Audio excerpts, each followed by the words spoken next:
Problems we face with nested loop. वो problems जो हम नेस्टेड लूप के साथ फेस करते हैं उसको हम आज के ट्यूटोरियल में डिस्कस करने जा रहे हैं। तो चलिए शुरू करते हैं।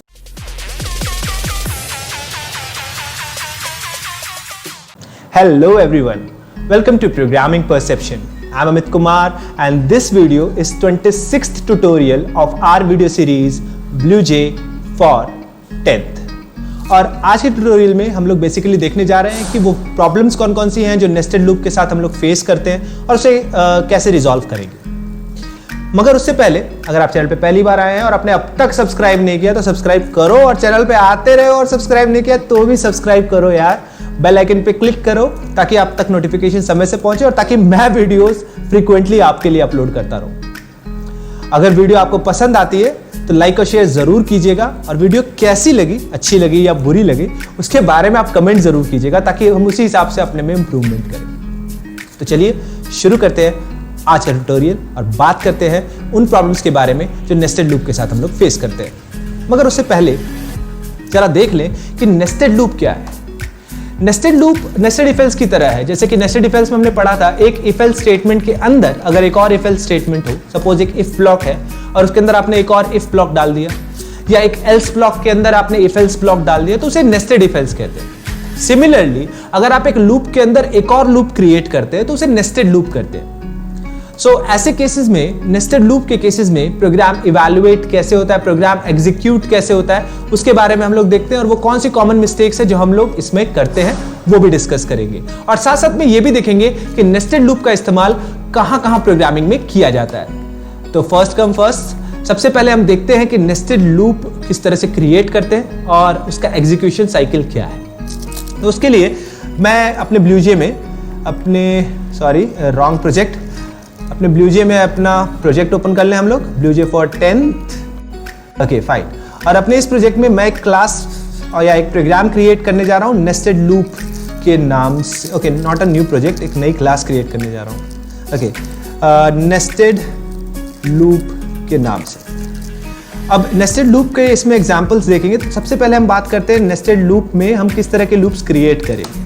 अब जब मैंने कहा कि नेस्टेड लूप मीन्स लूप के अंदर कोई लूप, तो हम किसी भी लूप को किसी भी लूप के अंदर लिख सकते हैं। फॉर एग्जाम्पल, अगर मेरे पास एक वाइल लूप है, मैं उसके अंदर फॉर लूप लिख सकता हूँ, डू वाइल के अंदर वाइल लिख सकता हूँ, वाइल के अंदर डू वाइल लिख सकता हूँ, फॉर के अंदर वाइल या डू वाइल लिख सकता हूँ। मतलब किसी भी टाइप के लूप के अंदर किसी भी टाइप का दूसरा लूप हो तो उसे नेस्टेड लूप कहते हैं। बट लकीली हमारे सिलेबस में हमको केवल नेस्टेड फॉर लूप को डील करना है, तो हम लोग आज के प्रोग्राम में भी केवल नेस्टेड फॉर लूप को देखेंगे।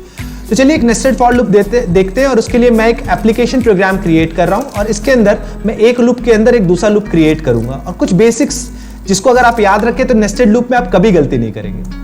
तो चलिए मैं सबसे पहले एक फॉर लूप क्रिएट करता हूं, एंड ये फॉर लूप में मैं लूप काउंटर बना रहा हूं i, और i की वैल्यू 1 से लेकर के सपोज 5 तक जाती है।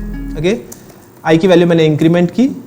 इसी के अंदर मैं एक और लूप क्रिएट कर रहा हूं, एंड बिकॉज नेस्टेड फॉर है तो फॉर लूप क्रिएट कर रहा हूं। इसके अंदर मैंने j डिक्लेयर किया, j की वैल्यू मैंने डाली है 10, एंड j की वैल्यू 13 तक जाएगी, तो less than equals to 13, and j plus plus, let it be 12। Okay, 10 11 12 3 times. Okay, j plus plus.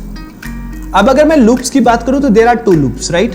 2 loops हैं यहां पर। ओके, एक आउटर लूप है, तो this is the outer loop, और एक इनर लूप है, so this is the inner loop. Outer loop का काउंटर हमारा i है और इनर लूप का काउंटर हमारा j है। आउटर लूप 5 टाइम्स रन कर रहा है, राइट?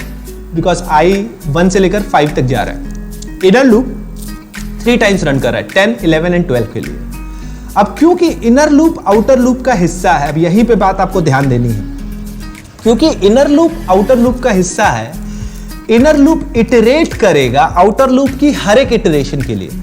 फॉर एग्जाम्पल, अगर मैं नंबर ऑफ टाइम्स की बात करूं तो आउटर लूप आपको पता चल ही रहा होगा कि 5 टाइम्स एग्जीक्यूट कर रहा है, राइट? आउटर लूप से एग्जीक्यूट करेगा 5 टाइम्स। और वही इनर लूप की बात करो तो इनर लूप एग्जीक्यूट करेगा 3 टाइम्स, राइट?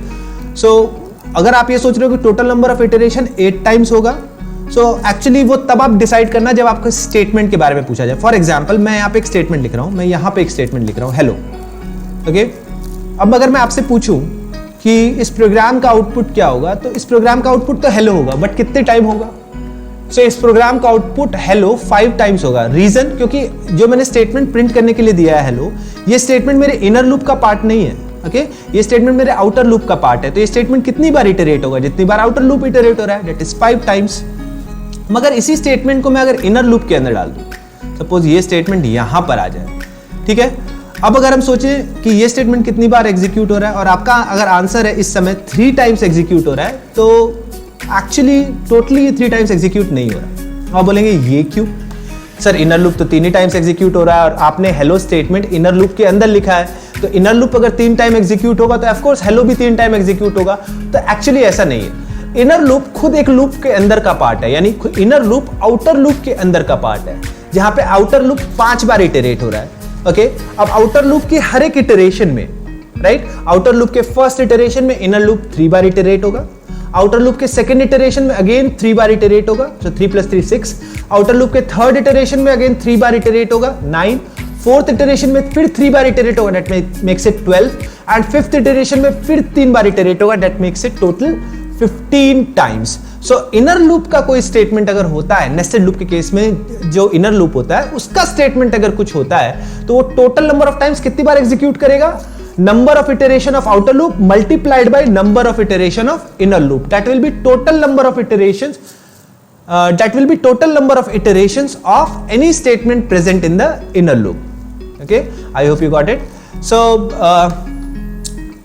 अब ये क्लियर है कि outer loop के हर एक iteration, for each iteration of outer loop, any statement given in the inner loop iterates, or you can say for each iteration of outer loop, inner loop iterates. अब यहाँ पे एक दूसरी problem आती है। अब इसके ड्राई रन की अगर हम बात करें तो इसका ड्राई रन करने के लिए, मैं ड्राई रन एक्चुअली कर नहीं रहा, मैं डायरेक्टली इसको रन कर रहा हूँ। आप इसको ड्राई रन कर सकते हैं। फॉर एग्जांपल अगर मैं ड्राई रन करूँ, i की वैल्यू 1 होगी तो j की वैल्यू क्या होगी? 10, 11 एंड 12। सो i की वैल्यू 1 के लिए j की वैल्यू होगी 10, 11 एंड 12। और इसी चीज को प्रूव करने के लिए मैं यहाँ पर यहाँ पर यहाँ पे मैं i j की वैल्यू प्रिंट कर रहा हूँ, राइट। सो यहाँ पे एक कॉमा प्रिंट करते हैं ताकि i और j की वैल्यू सेपरेट हो जाए कॉमा से। Fine, and that's it. एक काम करता हूं, मैं एक स्टेटमेंट और दे दे रहा हूं इसके अंदर। ओहो, सॉरी फॉर दैट। एक स्टेटमेंट और दे रहा हूं इसके अंदर। ये कुछ खास स्टेटमेंट नहीं है, ये बस लाइन प्रिंट करेगा, राइट। अब ये लाइन कितनी बार प्रिंट होगी? 5 टाइम्स प्रिंट होगी। अब ये कितनी बार प्रिंट होगा? टोटल 15 टाइम्स प्रिंट होगा। तो होगा कैसे इस पूरे इनर लूप का या नेस्टेड लूप का एग्जीक्यूशन? सो आउटर लूप के एग्जीक्यूशन में, आउटर लूप के फर्स्ट एग्जीक्यूशन में, यानी i की वैल्यू जब 1 होगी तो ये अंदर आएगा, 3 बार प्रिंट करेगा i और j की वैल्यू, यानी 1 10, 1 11, 1 12। क्योंकि जब ये 3 बार प्रिंट करेगा j की वैल्यू हर बार चेंज होगी, तो 1 10, 1 11 एंड 1 12। j की वैल्यू जब 13 होगी ये इनर लूप एंड कर जाएगा और फिर लाइन प्रिंट होगा, यानी 3 बार ij की वैल्यू प्रिंट होगी और फिर लाइन प्रिंट होगा, फिर 3 बार ij की वैल्यू प्रिंट होगी, फिर लाइन प्रिंट होगा, और ये काम टोटल 5 टाइम्स होगा। एंड दैट्स व्हाई मैंने बोला total number of execution of inner statement, that means this statement will be 15 times, and total number of iteration of any statement in the outer loop will be 5 times. So there will be 5 dotted lines and there will be 15 lines where values are printed. So let's see. आप देख सकते हैं 110, 111, 112, 210, 211, 212. So i की value जब 1 थी तो j की value उसके लिए 3 बार चेंज हुई, i की वैल्यू 2 थी तो j की वैल्यू 3 बार चेंज हुई, i की वैल्यू 3 थी तो j की वैल्यू 3 बार चेंज हुई, i की वैल्यू 4 के लिए भी 3 बार और i की वैल्यू 5 के लिए भी 3 बार. ओके, अब बात ये आती है यहां पर कि बच्चे अक्सर कंफ्यूज होते हैं. सर आपने बोला था कि फॉर की लाइफ साइकिल में इनिशियलाइजेशन तो सिर्फ एक बार एग्जीक्यूट होता है, राइट. j की वैल्यू 10 तो सिर्फ एक बार असाइन होगी, राइट. तो दोबारा j की वैल्यू 10 कैसे हो जा रही है? तो आपने स्टेटमेंट को ध्यान से नहीं सुना. मैंने बोला था कि फॉर की कंप्लीट लाइफ साइकिल में इनिशियलाइजेशन एक बार ही होता है. तो चलिए इस लाइफ साइकिल को देखते हैं. यानी i की वैल्यू 1 थी, कंडीशन ट्रू था, अंदर आया. अब ये फॉर की लाइफ साइकिल शुरू होगी, इनर फॉर की लाइफ साइकिल शुरू होगी. j की वैल्यू 10 हुई, कंडीशन चेक हुआ, प्रिंट हुआ, अपडेट हुआ, कंडीशन चेक हुआ, अपडेट हुआ, कंडीशन चेक हुआ, प्रिंट हुआ, फिर से अपडेट हुआ, कंडीशन चेक हुआ, प्रिंट हुआ. जब j की वैल्यू 13 हो गई ये लूप टर्मिनेट कर गया. लूप टर्मिनेट कर गया मतलब क्या? इस लूप की लाइफ साइकिल खत्म हो गई. यानी कि जब ये लाइन प्रिंट करके outer loop second time iterate हो रहा है तो फॉर की एक नई लाइफ साइकिल शुरू हो रही है. तो inner loop actually 5 life cycles जीता है इस केस में, इस पर्टिकुलर प्रोग्राम के केस में. राइट नाउ क्यों 5 लाइफ साइकिल्स? क्योंकि आउटर लूप 5 टाइम्स चल रहा है तो इनर लूप 5 लाइफ साइकिल्स जिएगा और अपनी हर लाइफ साइकिल में वो 10 से लेकर 12 तक जाएगा और आउटपुट प्रिंट करेगा। So, मेरे ख्याल से ये कुछ डाउट्स थे जो नेस्टेड लूप के साथ बच्चों को अक्सर होते हैं, वो मैंने यहाँ पे क्लियर करने की कोशिश की है और आई होप आपको ये क्लियर हो गया होगा। हम लोग इंप्लीमेंट नहीं कर रहे हैं, हम लोग प्रोग्राम अभी नहीं बना रहे हैं, नेस्टेड लूप के ऊपर प्रोग्राम हम लोग बनाएंगे और उसके बारे में मैं आज ही की वीडियो में थोड़ी देर बाद बात करूंगा, don't worry about it. So I hope ये लूप आपके लिए क्लियर हो गया हो। एक और खास बात जो मुझे नेस्टेड लूप के साथ बतानी है वो है ब्रेक एंड कंटिन्यू स्टेटमेंट। हालांकि 10th क्लास में इतना ज्यादा ब्रेक एंड कंटिन्यू को नेस्टेड लूप में नहीं यूज किया जाता, खासतौर पे कंटिन्यू को नहीं यूज किया जाता, बट ब्रेक समटाइम्स यूज कर सकते हैं।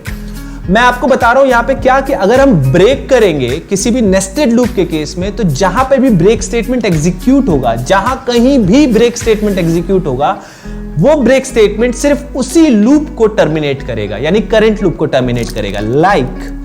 लाइक सपोज मैं यहां पर चेक कर ले रहा हूं, if j is equals to 11, right, then break. Can see that मैंने ब्रेक यूज किया इनर लूप के अंदर, राइट। तो j की वैल्यू 10 यानी 110 प्रिंट होगा, पर j की वैल्यू जैसे 11 होगी वो इनर लूप ब्रेक कर देगा। फिर डेफिनेटली 210 प्रिंट होगा, फिर ब्रेक कर देगा, फिर 310 प्रिंट होगा, फिर ब्रेक कर देगा, 410 प्रिंट होगा, ब्रेक कर देगा, 510 प्रिंट होगा, ब्रेक कर देगा, 610 तो जाएगा ही नहीं। तो हमको ये कैसे पता चलेगा, एक्चुअली यहां पर कि जस्ट वेट अ सेकेंड,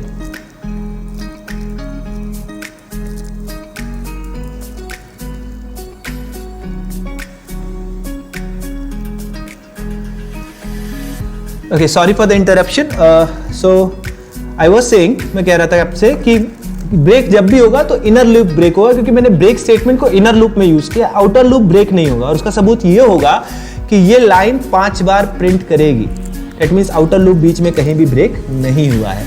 मगर इनर लूप ब्रेक होने का प्रूफ ये होगा कि 11 और 12 प्रिंट नहीं होगा। So let's see this program, और इससे ये क्लियर हो जाएगा कि ब्रेक स्टेटमेंट जब आप यूज करते हो तो सिर्फ करंट लूप को ब्रेक करता है, सारे लूप्स को नहीं। तो देखिए आप, लाइन 5 टाइम प्रिंट हुआ, यानी आउटर लूप कभी भी ब्रेक नहीं हुआ, इनर लूप ब्रेक हुआ है। जैसे ही इनर लूप में j की वैल्यू 11 हुई है, इसलिए हर बार 110, 210, 310, 410, 510 आउटपुट आ रहा है। एंड इस केस में जैसे ही j की वैल्यू 11 हो जा रही है वो ब्रेक हो जा रहा है, इसलिए 11 कभी भी प्रिंट नहीं कर रहा है। So I hope you get it. आप इसका ड्राई रन जरूर कीजिएगा, तभी आपको नेस्टेड लूप का कंसेप्ट क्लियर होगा। एक आध लूप नेस्टेड लूप आप बना करके उसको ड्राई रन जरूर करें।